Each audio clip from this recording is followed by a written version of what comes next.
Greetings. It's Dr. Jonathan Ellerby with Althea and our live online Sunday gathering. I had a little technical glitch there and I kept getting kicked off Facebook, but we are here and we are ready to roll. I don't know what you're doing to get yourself ready for the morning, but after a week like this, I am doing everything I can. I'm spritzing with essential oils and sprays. I'm smudging. I've had a shower. I had therapy. I had a massage. I had acupuncture. I had energy work. I did sound healing. I'm just kidding.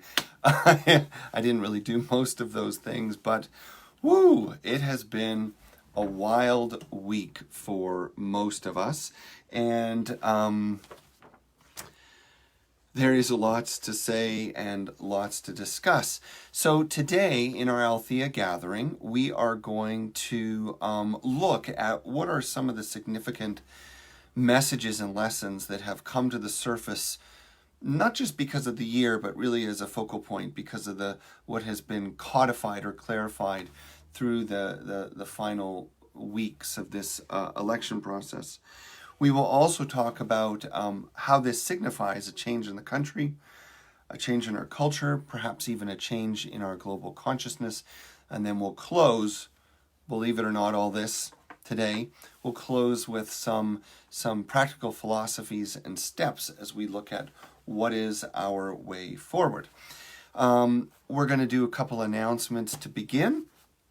We're going to say our statement of being, and then we're going to be rolling. So for now, while you're all logging in, and I'm so grateful to see you all, Barbara, Leslie, Franz, Stephanie, so many of you, I can't name you all right now, but Glenda, hello Glenda. But I do want to say, obviously among the many things that we're all facing right now is this COVID story.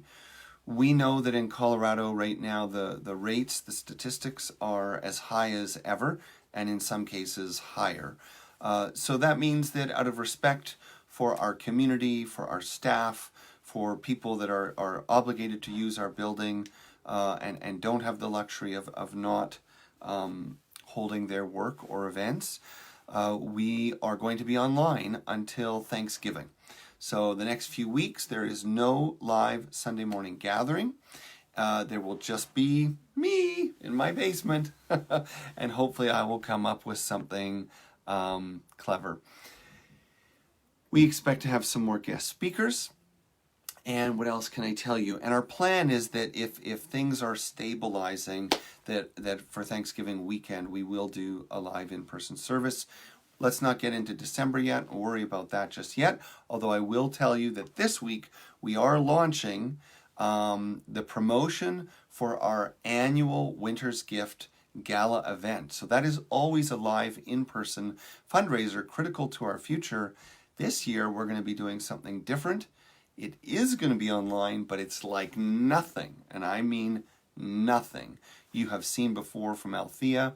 And many of you have never even seen anything quite like this in your own life. Some of you, yes, but many of you know. So I'm not going to tell you what it is. Stay tuned this week. You're going to start hearing about it in the newsletter.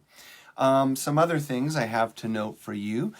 Spiritual Experience class is Tuesday night. That's 7:30 to 8:30. We typically go a little bit over with these Tuesday night classes. You can sign up online, and let's see if there's anything there. It is on Zoom, and it is the topic is ordinary magic. So if you don't know, the Spiritual Experience series is based on the book Spiritual Experience. You can get it on my website. There's no strings attached. You don't have to enter an email. You just click where it says send me the book, and the book literally opens. You could watch it or read it anywhere. We also have Explorations. That's our Thursday community connection, 11 to 12:30. That's this coming Thursday. And then the following week, we're going to start adding some more, general group sharing and experiences. I'm actually planning one.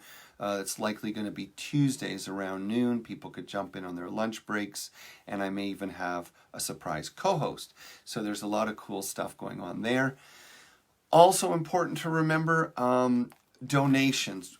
Not only are we grateful for your Sunday donations and your generosity here through the online service, but more and more of you are learning that our Evergreen program, where you sign up through Vanco on our website, it's very easy. You just put in your information and you select recurring payment. Many of you are realizing that if we can have an annual, or if we can have a monthly commitment, it really helps us to not only know that we can pay the bills, but organize what bills we're going to pay. So for those of you that have joined as monthly givers, giving at your maximum comfort level, we are very grateful. It's already making a difference. And for those of you that haven't, check it out. And then you don't need to really think about making little donations here and there unless you want to. You can just have one big gift for the month to keep Althea strong and steady. Okay, there is so much to say, so much to talk about, so much to explore and feel.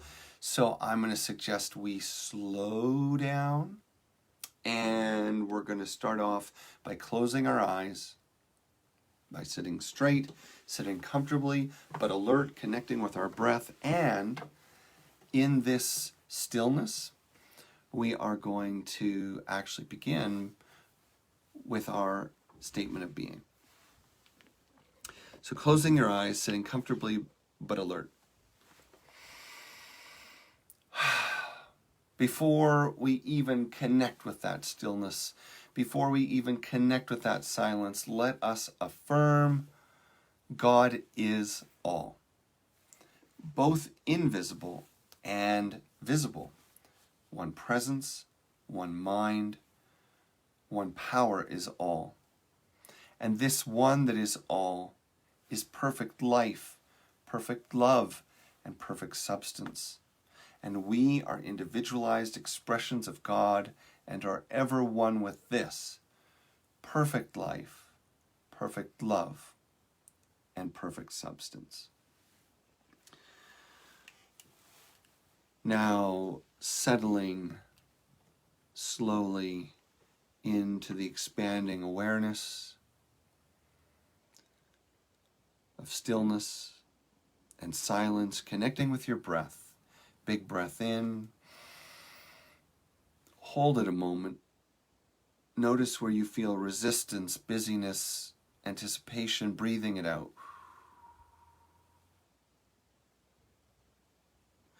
And again, in through the nose, hold it, and breathe it out long and slowly.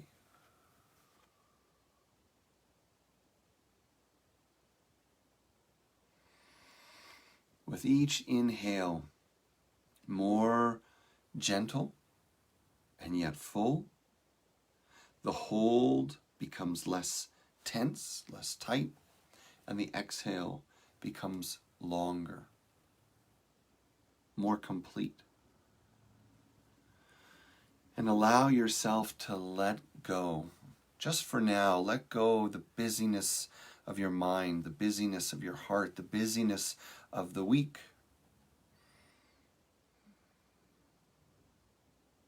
As we find this space together where we are one.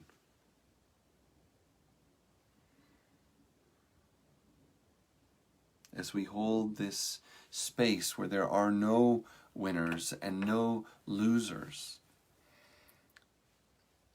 where there is no right nor wrong, my side, your side. Feel yourself expanding into the stillness and silence.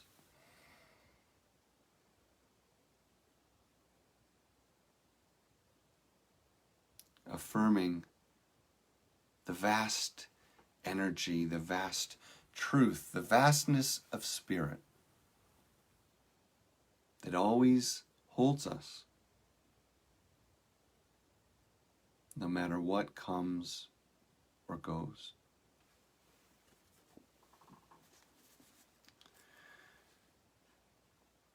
And staying with your breath, I encourage you to stay comfortable but alert, eyes closed. And we share this prayer from a Lakota teacher, unnamed, but translated. And it says, grandfather, grandmother, Great Spirit. All over the world, the faces of living ones are alike. With tenderness, they have come up out of the ground. Look upon your children, that they may face the winds and walk the good road to the day of quiet.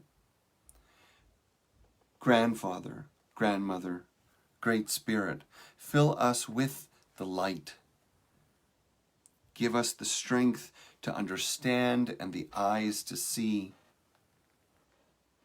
Teach us to walk the soft earth as relatives to all that live.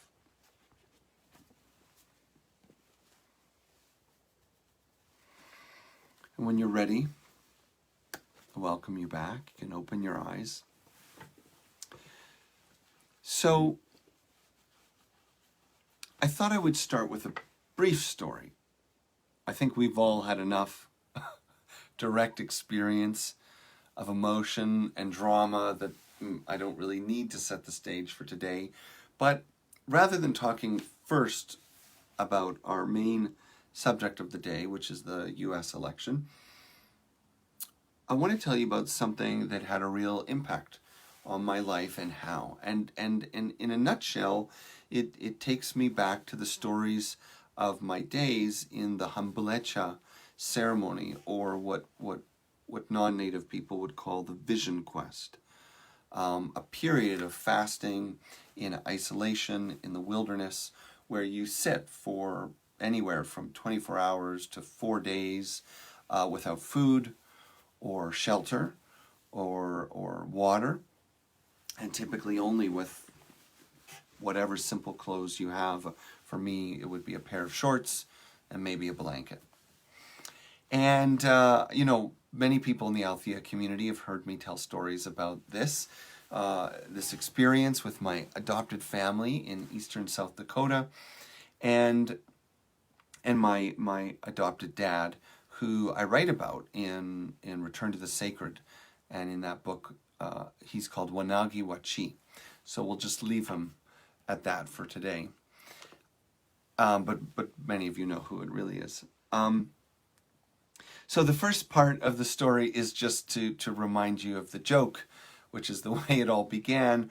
I had, at age 19, become very connected with this community, and the man who I now think of as my father, my spiritual father certainly, we connected very strongly that year.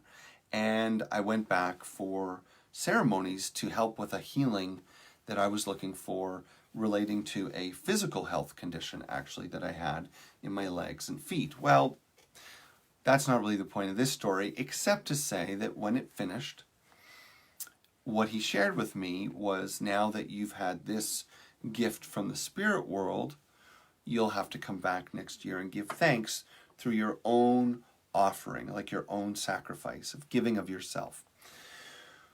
Well, I was along for the ride, so that was fine. I went back, and amazingly, by that anniversary of the ceremony, my legs actually had been essentially completely healed. It was quite remarkable. Surgeons, osteopaths, no one could figure out what to do, but this ceremony helped.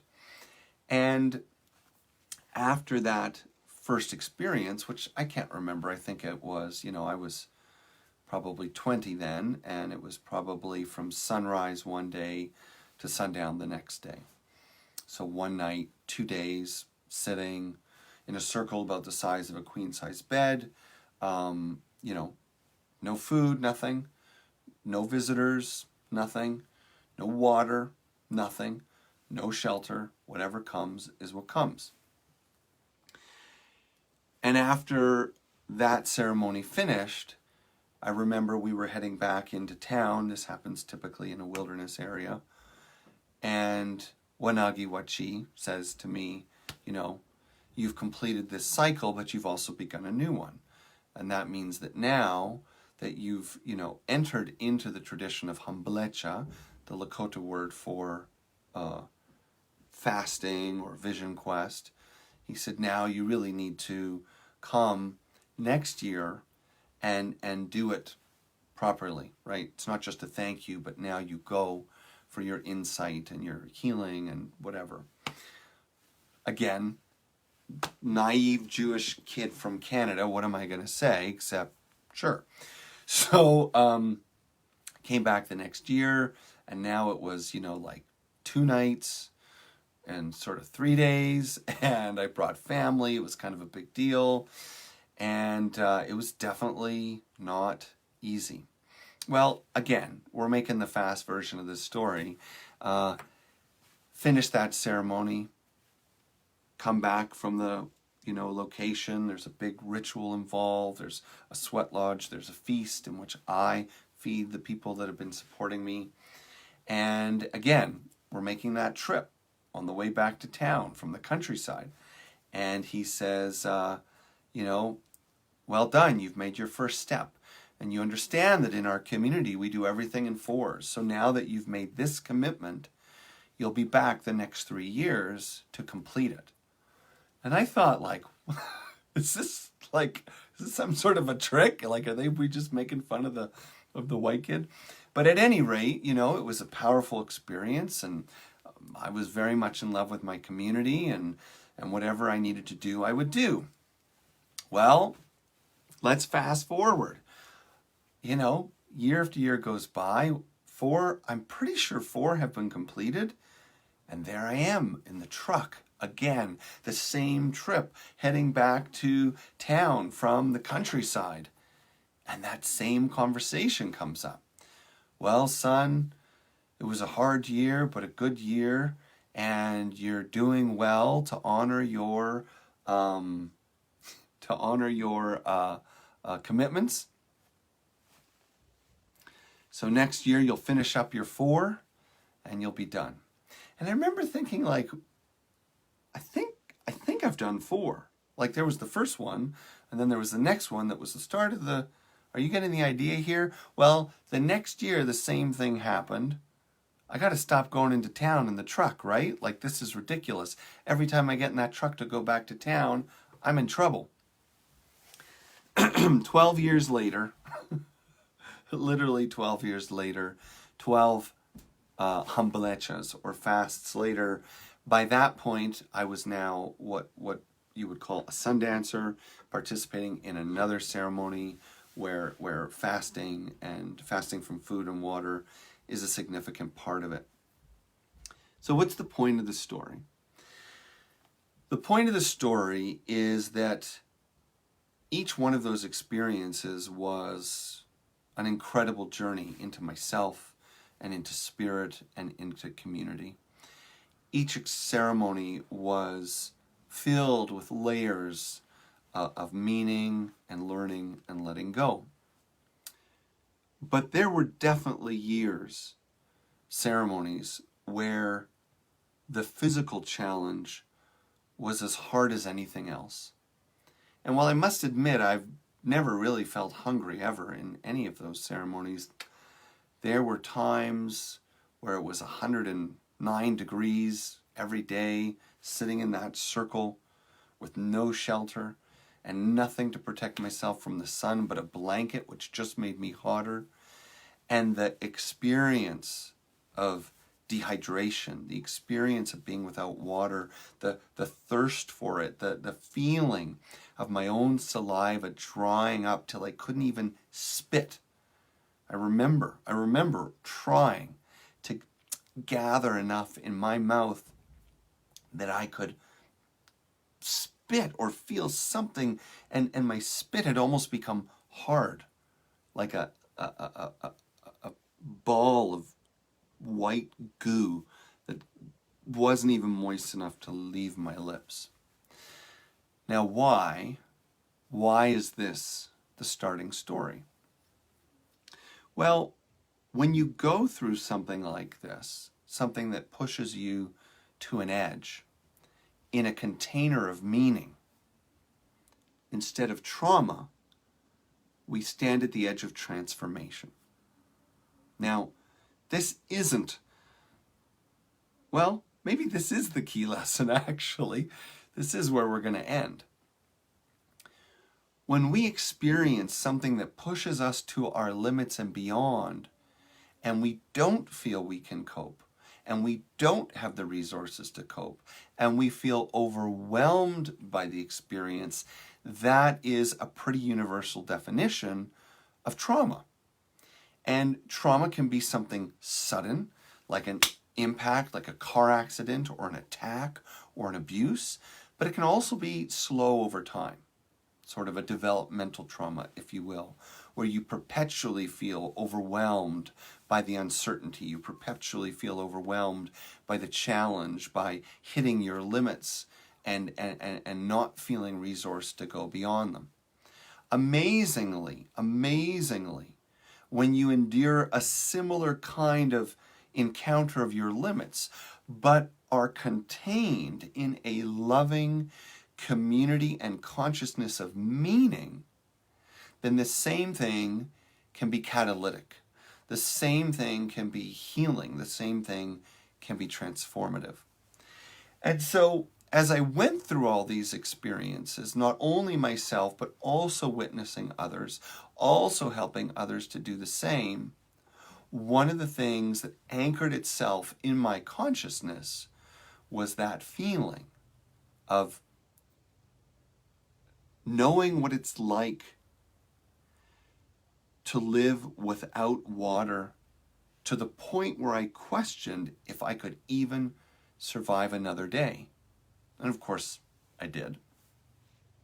But to be able to smell water on the wind, to be able to sense the humidity rising and falling in the day because you are that physically starved for water, is something you never forget.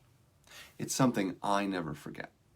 Every time I turn on the tap, every time I brush my teeth, every time I have a shower, even if I fill a little plastic swimming pool in the backyard for the kids, and I know that could be seen as wasting water, it doesn't matter what I'm doing when it comes to water, I never lose that memory. I am only a step from feeling the magnitude of our need to conserve, our need to respect, and our need to never take for granted this precious gift we have.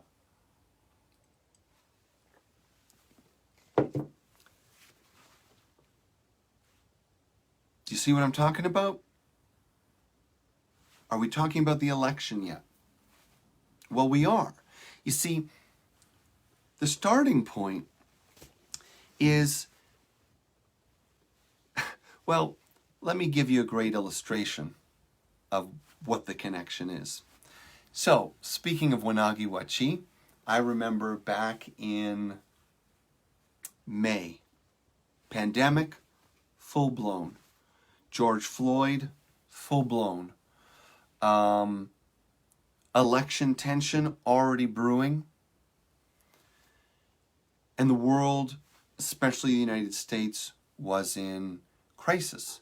People contacting me all the time, not knowing what was going to happen with their income, not knowing if their loved ones would be safe, not feeling a sense of security or leadership that was even necessarily in their favor. And I received a message. I received a message by text from him. And it said, with the little emoji, HMMM, It said something like, don't know when you're going to get your next paycheck, period. Not sure if the government's going to come through with the help they've promised, period. Not sure if the government is for you or against you. Life is uncertain, and people you care about are getting sick, and it's unfolding beyond your control. You may be poor tomorrow. Smiley face, laughing face. Well, I guess now white folks have a little taste of what it means to live like an Indian. Now, of course, he uses the word Indian, but we're talking about indigenous people.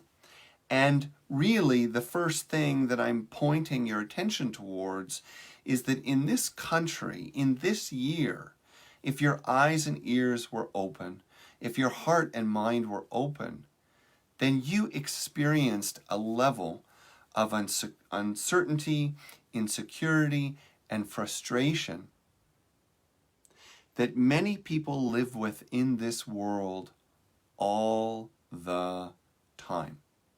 All the time.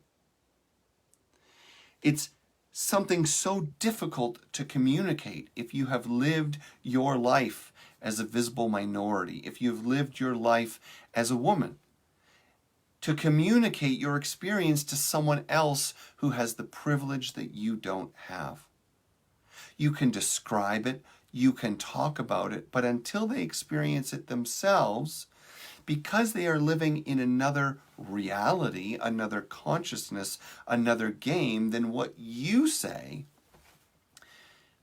sounds like maybe some of it is a little bit dramatic. What you say sounds a little bit like some of it is exaggerated. What you say, some of it sounds a little bit like complaining. You know, how bad do you really have it? When we don't understand the life experience of another person, there is no way to fully grasp the intensity of their experience or their emotion.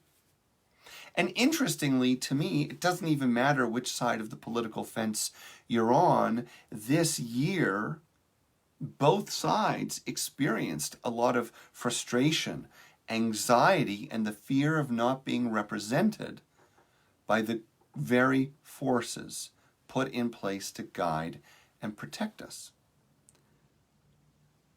That is an experience that billions of people have every day in countries all over the world, and yes, here in this United States of America as well.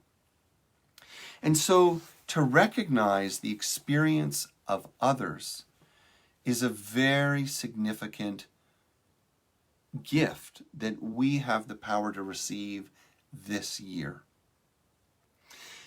When the election finally turned and it became clear who the next president would be, obviously there would be celebration on one side and great disappointment on the other.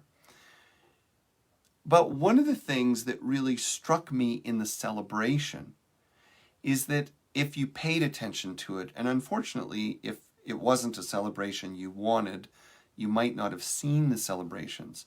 But if you spent time on social media and the news and things like TikTok and so on, and you actually listened to the celebration, you would have discovered something very moving.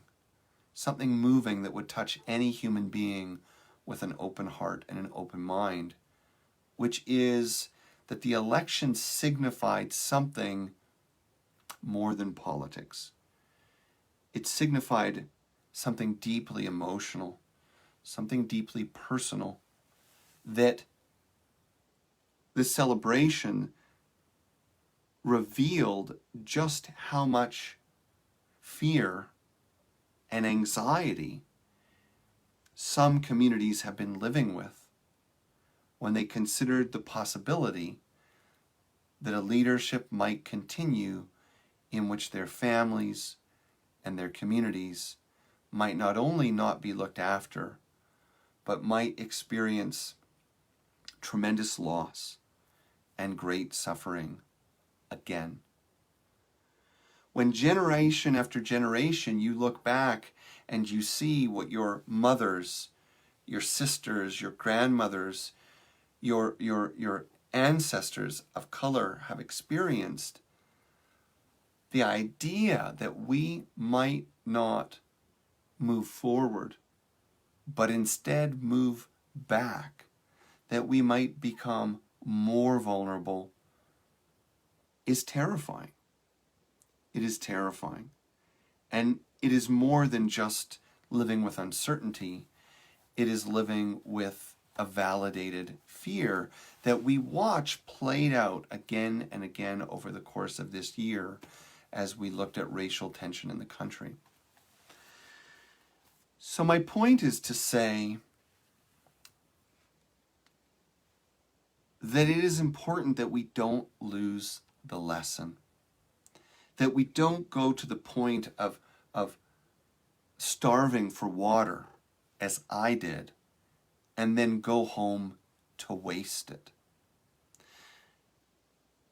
The first lesson of the 4 that I want to cover right now before moving into a whole other idea for you, but the first lesson is to not miss the opportunity to be empathic, to be compassionate, and to consider the story of the other. One of the first things that we've heard from the future President Joe Biden is that he has made a commitment, and I don't care if you think it's rhetoric, it was an important message, that he has made a commitment not to play sides and not to be a Democratic president, but to be an American president. What he's speaking of is the consciousness of we must come before me. We must come before we. And this is one of the central tenets of awakening to oneness. This is one of the central tenets of mysticism. This is one of the central tenets of any tradition of enlightenment that has ever existed. That divisiveness, againstness, judgment, sexism, racism have no place in the spiritual evolution, in the life of the spiritually mature. Now, yes, of course, we can be wounded and we can be divided inside and we can somehow go to a place that talks about oneness and then, harbor animosity for whatever, Jews or gay people or whatever it is. But there's healing to be done there. There's a division in the self that doesn't understand the incongruence. And in the same way, we look at our country. There's a division in the self. And the fact that we are so clearly divided, almost 50% thinking maybe we want 4 more years of what we've had. And fortunately, in my opinion, more than 50% saying, well, this might not be perfect, but a good step in a new direction. What we realize is that it expresses our human truth, which is that we all want what's familiar. We all want safety. We all want what we want without deep consideration of others. We do that when we drive. We do that when we shop. We do that when we talk. We do that when we pick what we're going to watch or not watch. But we're being invited to something new. We before me.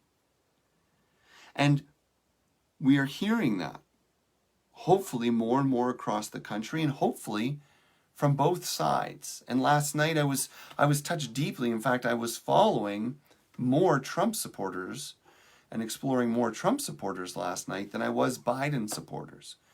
There's nothing surprising about Biden supporters being happy.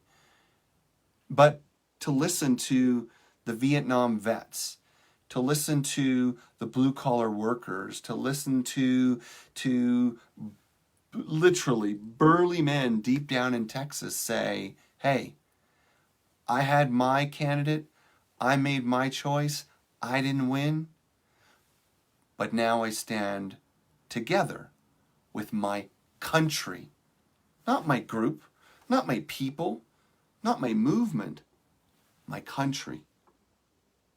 The humanity of America. And though I didn't get what I want, I'm not going to work against what we've got. It's very powerful.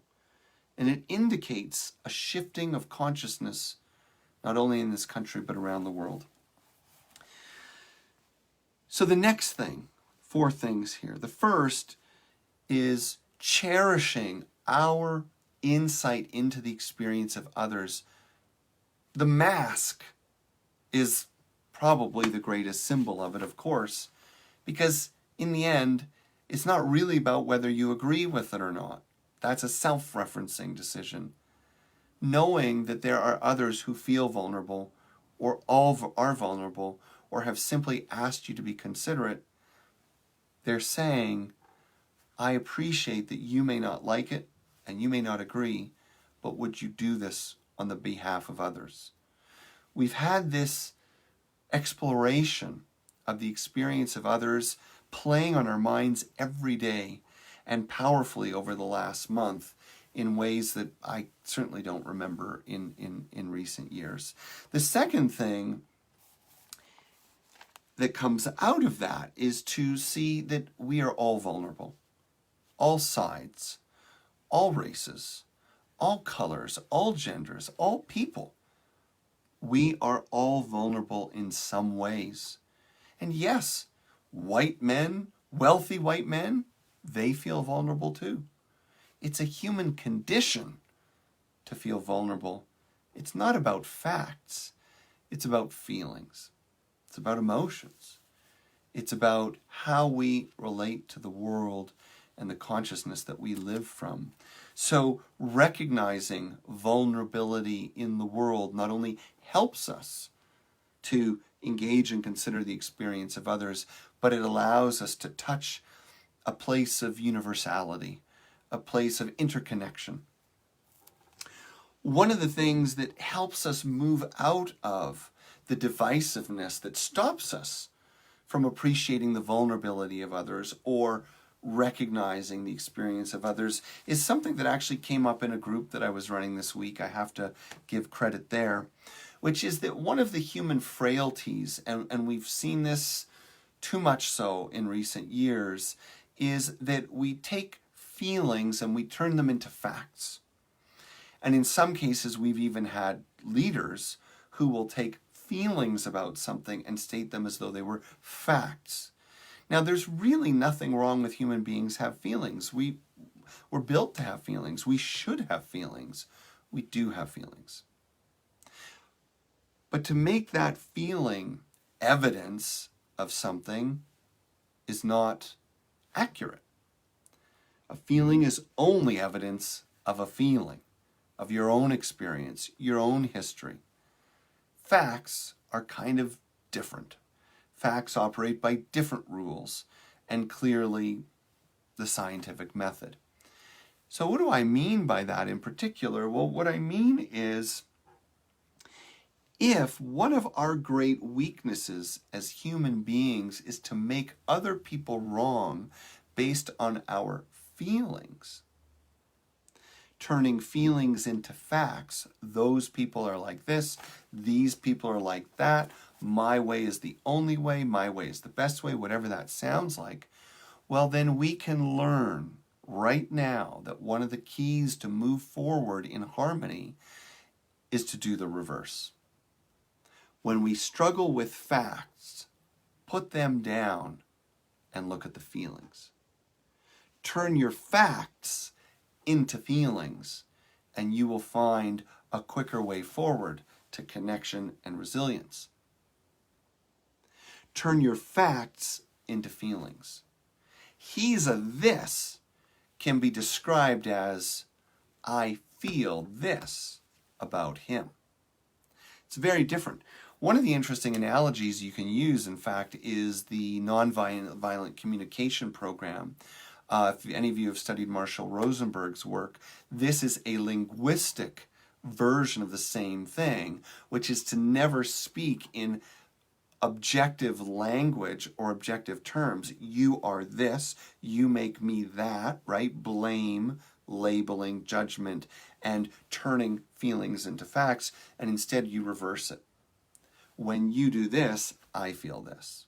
Now, of course, that's become a bit of a cliche, but the point is, it moves us out of the false analysis that we might be right or wrong, which feeds shame and wounding and division and all kinds of comparative thinking. Instead, it's enough to just say, this is how I feel about it. This is how this person makes me feel. I struggle with Biden because when he talks about this, I feel that.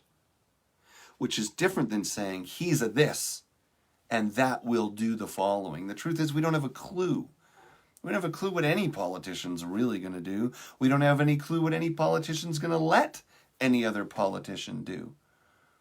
What we can take ownership of is our feelings. And the beautiful thing about moving to a more feeling place, aside from the fact that it furthers us in the progression of consciousness, which I'll talk about in a moment, is that it actually diminishes the confusion and chaos in our lives. How so? Well, because feelings coexist. We all know what it's like to be happy and sad, or to be angry and laughing. We can watch a movie and be nervous and scared, and then laugh at a joke, and then be curious, and then cry at a touching scene. It all coexists. We can go to the funeral of a dear loved one, and in the midst of our sorrow, remember something so wonderful and happy, or so sad and heartbreaking. Emotions coexist as they are fluid. But facts in the mind become pitted against each other. And then we have confusion. How can I like this but not that? Or how could I have supported this and now be asked to support that? It doesn't work in the mental realm, because when we turn feelings into facts, we've made things that are meant to coexist in fluid, adaptable, situational ways, we've turned them into something they're not.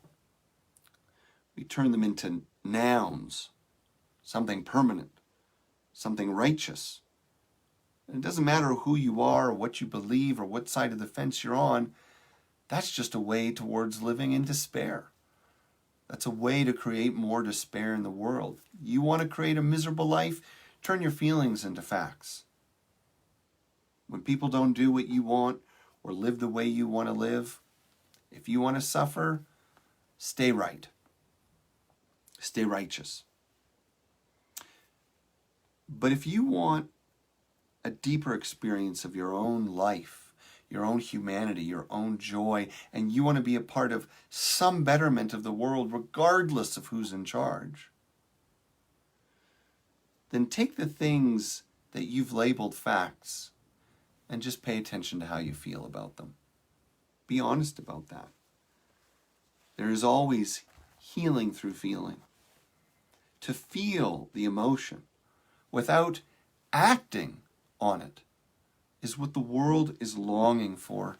And this brings me to the final focus that I wanted to share with you today. Okay. Are you ready? Because this is a little bit of a jump, but I think this is important. This is my take on what we are witnessing in history and human evolution. If you're out there and you're with me and you're following and you want to see why it all looks the way it looks, say yes. Let's see a thumbs up, a smiley face, a heart. Let's get a little interaction going. We got about 11 minutes together still. I know there's a delay, so I'm just going to keep talking until I start seeing. So I see thumbs. Okay. I see some hearts. All right. So check this out. I think this is cool. Now, we're going to get intellectual for a moment, but it's a way to help us move into a deeper feeling place. The way I see it, we got 4 camps. 4 camps. 4 groups of people. The different colors represent different games. Now, you could also say paradigms or worldviews or movements. And yes, you could say political parties. Now, I appreciate that we're going to have people from all political parties here, and I genuinely actually value all of them. I don't think Democrats are right and Republicans are wrong. I think that's insane to think that. I also don't think Republicans are all right and Democrats are all wrong. I also think there's all kinds of other parties that are barely represented. that have important things to share. But let's talk about old consciousness and new consciousness. The purple represents the ideology. Okay? Two groups in the ideology. And then we see a change in the ideology and two groups. Okay? In the old paradigm, we have those who think that their way is the only way. That conscious or unconscious, male or female, there is an assumption that white is still right, that men are still smarter and more powerful and should be in charge, that a competitive model is the better model, and that things like material wealth can and should still determine success and how we define it. This is the world of power over. Okay? But then we have another group that holds that belief and yet remains open and aware that there are other ways of being, that they are willing to coexist with. Okay? So here we have the old consciousness. That's all. I'm just what I'm going to call it for now. You may not like that label. Maybe it speaks about people you know or yourself. I'm sorry. I don't really have the time to make it something better. But this is the vertical consciousness. Hierarchy, male, masculine, wealth, power, okay? And this group right here, this segment, believes it is right and it is the only way. This segment believes it is right and the only way for them, maybe for their country, but they know there are other things out there. And that is the Republican father and daughter that sit together and don't agree but love each other and can dialogue and have a fruitful exchange. That's the kind of reaching across the aisle that we often talk about. This group is not afraid of this group, but this group still wants to be in control. Are you with me? This group is afraid of this group, and this group wants this group to be with them. Now, if you can't see what I'm doing, I'm sorry, you're going to have to look at your screen. So we have two groups in the old paradigm. One that thinks they're right, universally, at any cost, get rid of what's not me, and the other that thinks it's right and just wants to be in charge. It's actually pretty different. This group is pretty reasonable to work with a lot of the time. It's dangerous when they mix with this group. But then we see a transition towards a more inclusive, eclectic kind of thinking. Equality among races, equality among genders, equality among faiths, equality among ideologies. Now, this is often associated with a liberal, democratic, more socialist agenda, but the reality is it doesn't have to necessarily be. We can look at more socialized countries like Canada, and we have conservative parties there and liberal parties there, and the conservatives have many values because it's Canada that we would call liberal, but they still represent a conservative agenda. So what I'm trying to say here is this indicates a shift in consciousness, but it doesn't necessarily indicate a shift in political party. You can be a progressive Republican. You can be a compassionate Republican. You can be a caring Republican. I feel like many, many, many are. We can't label people by their religion, their political party, or their group, but we can label them by their consciousness. And so here we see the emergence in the first group of the new world or the new paradigm. The first group has all the new language, inclusivity, Black Lives Matter, Me Too. They know that what they've had isn't right. They know what we've been doing isn't just or fair, and more significantly, it's not sustainable because we won't survive as a species on this planet if we stay in the old consciousness. It is a simple, hard, social, and material scientific fact. Very difficult to dispute if you consider scientific evidence. However, check this out. Look at this squiggly line. What does that indicate?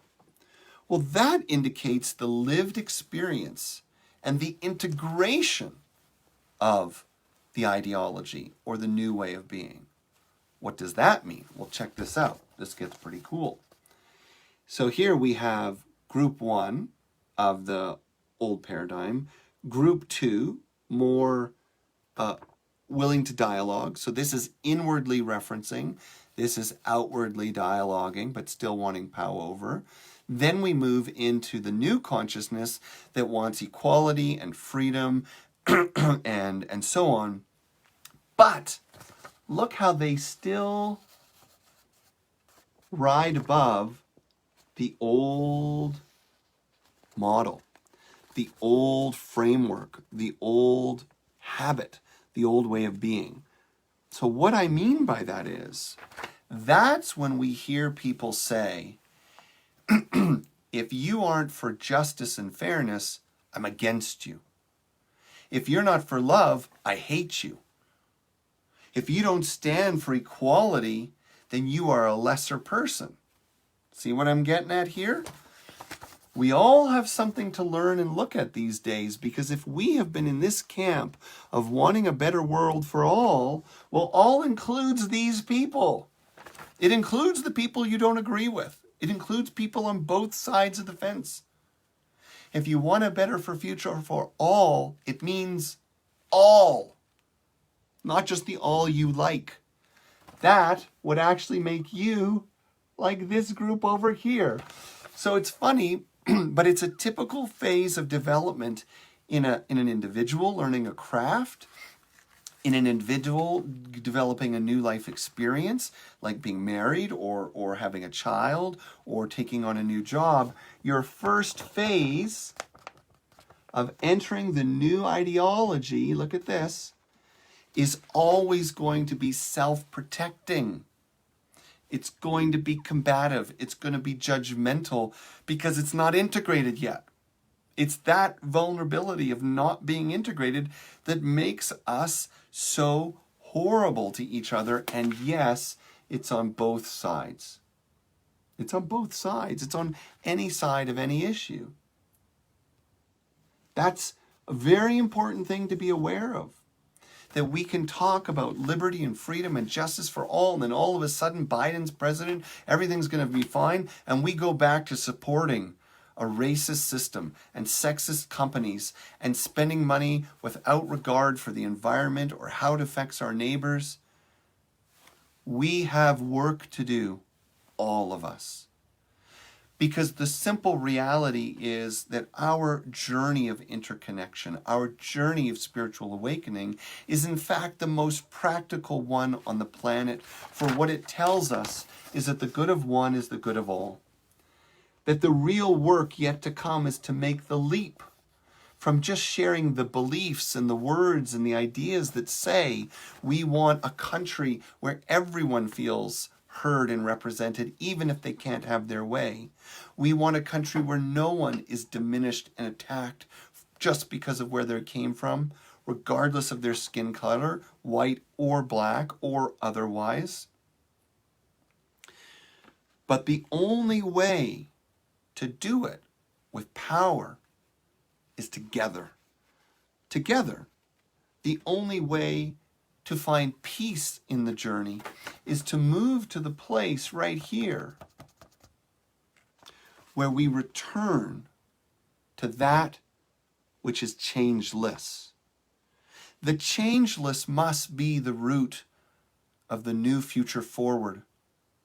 If we are going to create and sustain the kind of change that we need to have viable viable countries free of civil war and deep division, if we are going to create the kind of change that's going to create a relationship with the planet where we have more than 100 years left, which at this point is quite unlikely, then the change has to happen at a deeper level than ideology, and it's not going to happen by fighting over different games. We're going to have to move into the same game together, and we're going to have to eventually get to the place where, regardless of our personal differences, we think we before me. You imagine that we're all on the same ship sinking in the ocean. And it doesn't matter if you hate the person that's beside you, or you don't trust the one at the front of the boat, or you don't like the one at the back. It's the same boat, folks. And so we're being invited to move to a very deep place of spiritual awareness. And amazingly, it's not a new place. It's the oldest place. It's the place that mystics and masters, saints and sages have talked about and written about for thousands of years. It's the place where we understand that we are not in charge, that we are just a member in the family of life, and that we are interdependent, that we are interrelated. And it's not just a philosophy, but it's a deep way of being. And it may be the only way that will carry us forward. This is the new consciousness. More than words, but integration in every area of life, in every relationship. And it is feminine. It is listening. It is willing to not know. It is willing to collaborate. It is willing to be vulnerable. It is willing to forgive first, to look for the best, and not need safety from the outside. What could be a more obvious message from 2020 than what we have been told, whether it was Jesus or the Buddha, going back to the beginning of time, which is that if you define your happiness from the outside in, whether people look like you, vote like you, whether the world goes your way or not, then you have committed yourself to a life of suffering. But when you move the work inside, and you realize that the world is only a reflection of your own inner division, your own desire to have things your way, your own impulse to be safe, to be loved, to feel okay, then all of a sudden, the inner world begins to reflect something new. A beautiful kind of opening, willingness, dedication combined with listening, letting go, learning, being curious. We are embarking on a powerful time of change, but the most important work remains within, and what the outer world is showing you. How do we learn? How do we grow without judgment, without competition? Because the reality that we will be facing in the next 4 years is that we have obstacles and challenges far greater than our neighbors. We together have created systems and a relationship to our planet and other countries that are not sustainable. And we don't have a long time to figure that out. The movement now is we, and then me. And when we live with love for each other, looking out for each other, listening for each other, learning to be good relatives to each other, then we find solutions together. And we find contributions from all parties, from all religions, from all cultures, from all communities, from all voices. And without that, there is no future.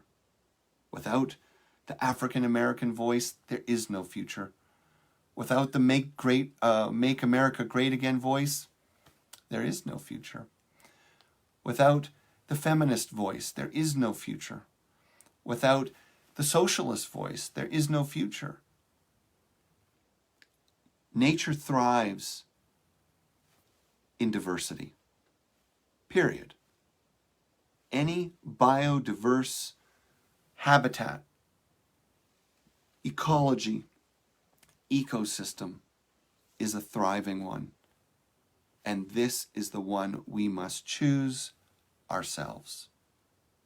And as we come to a close, perhaps the first and most significant war we must end is not between political parties, but it's within ourselves. The way we judge ourselves so harshly that we create and foster this fear, that we live with shame and self-doubt, and quite simply, a lack of faith in the eternal wisdom that has created everything. And whether you call it evolution or God, spirit or consciousness, we are just contributors to this extraordinary story of life. And what will your contribution be? And will you be a part of that which celebrates and moves our life forward, or pulls the plug so we all go together? It's a lot to think about. It's a lot to feel about. So we're coming to the end of our time. I appreciate you staying a little extra. Before we go, a couple last things, and then we'll do a little reading. As you consider the message of the day, remember our closing point, which is to love yourself. And by the way, when I say love yourself, I don't mean adore yourself like you're the most important. I mean care for yourself, nurture yourself. If the recent week or weeks or years have been stressful, take time to just slow down and nourish. Take some time to unplug and reconnect with what feeds you or what matters most. If we're going to go forward into a time of change, we must be rooted in the changeless. There's no other way. There's no other way. So, take that walk, have that nap, do those collages, or get out that art project, whatever it is that slows you down and connects you to your center, start there. And then with love, look into our world and learn from it. Be curious about everyone and everything, and ask how you might be a part of cultivating and harvesting this great future for all life on this earth. Thank you for being here today. Thank you. I'm so grateful for this community. I'm sad we're online, but we're also trying to be as respectful and careful as we can, regardless of all the different views of what should be done or could be done. We want you to know that we care about you. We care about our community. We want to keep you safe, and we want to build in strength. If you thought this was a good video or a helpful message, share it. Share it on Facebook. Share it, I don't know how people share things. Share it how you can, wherever you can. Look after yourself. If you want to enjoy some of our classes, go online. We've got all kinds of good stuff coming up. Tuesday night class, Magic of the Ordinary. Thursday community group. More online community stuff coming up soon. And news of our great gala event. So with that, let's take a breath. I'm going to invite you to close your eyes, settle into stillness, and listen to this passage from the Rig Veda, probably 3,000 years old. And let's see if it sounds familiar. Big breath in, big breath out, reconnecting with stillness and silence and the heart.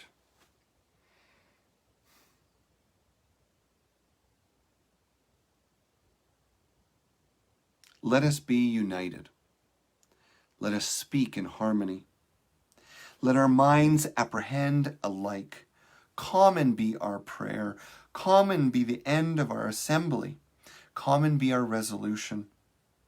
Common be our deliberations. Alike be our feelings. Unified be our hearts. Common be our intentions. And perfect be our unity. Amen. So thank you again. Thank you for your donations. Many of you donate on Sundays when we do these gatherings. We are grateful. The donations that you make today, before, during, or after this service, they are keeping our building not only open, but in great condition. Daryl and Aaron are doing a brilliant job. Your donations keep our staff working. Your donations make it possible that we can continue to uplift a harbor for those who seek to live in love and foster a world of sustainability and vitality for all. So thank you for your donations today. They really make a difference. Even if they're small, you'd be surprised. If the election hasn't taught us anything, does a single vote matter? Oh, it matters. It matters very much. We are seeing states being counted and the differences by the hundreds. Your dollars matter. Your votes matter. Your kindness matters. Your forgiveness matters. So we love you, and I look forward to seeing you again soon. Take care, and take care of yourself and those around you. Bye-bye.